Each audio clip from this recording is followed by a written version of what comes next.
Section 65. Mahamate once again asked the Buddha, "The Bhagavat has said that bodhisattvas should become versed in speech and meaning.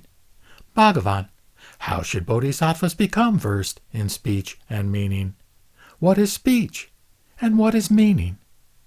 The Buddha said, "Listen carefully, Mahamate, and ponder it well, and I will tell you." Mahamate replied, "Wonderful Bhagavan, may we be so instructed." The Buddha told Mahamate, "What is speech? It is the combination of projections and of words that rely on the throat and larynx, the tongue and lips, the teeth and gums, and the sides of the mouth. And it arises due to the attachment to the habit energy of the discriminations of one's own and others' words. This is what is meant by speech. And what is meaning? It is what transcends all the characteristics of projections and the characteristics of speech. This is what is meant by meaning. It is thus in regard to meaning, Mahamate, that bodhisattvas dwell in solitude and proceed toward the city of nirvana as a result of their own understanding of wisdom from learning, reflection, and meditation.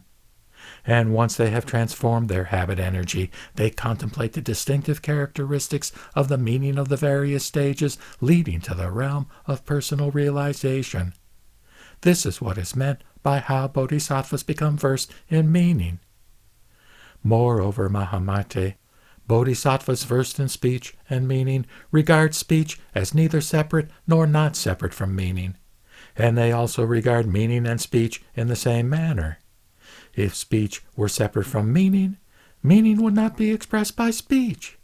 But it is by means of speech that we understand meaning, just as a lamp illuminates forms.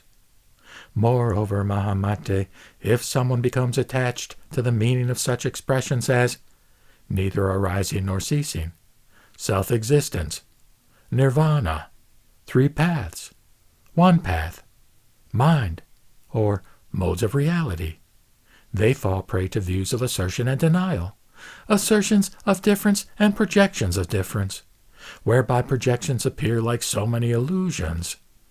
As with illusions, fools imagine differences, not the wise.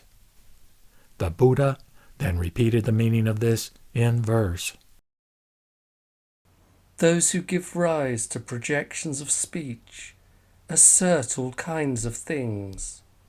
Because of their assertions, they spend their next life in hell. The self isn't in the skandhas. The skandhas aren't the self. Such conceptions are mistaken, nor is there no self as well. As for everything exists, which is what fools imagine, if things were as they see them, they would see the truth. And as for nothing at all exists, pure and impure both would vanish. Things are not as they are seen, nor are there no things.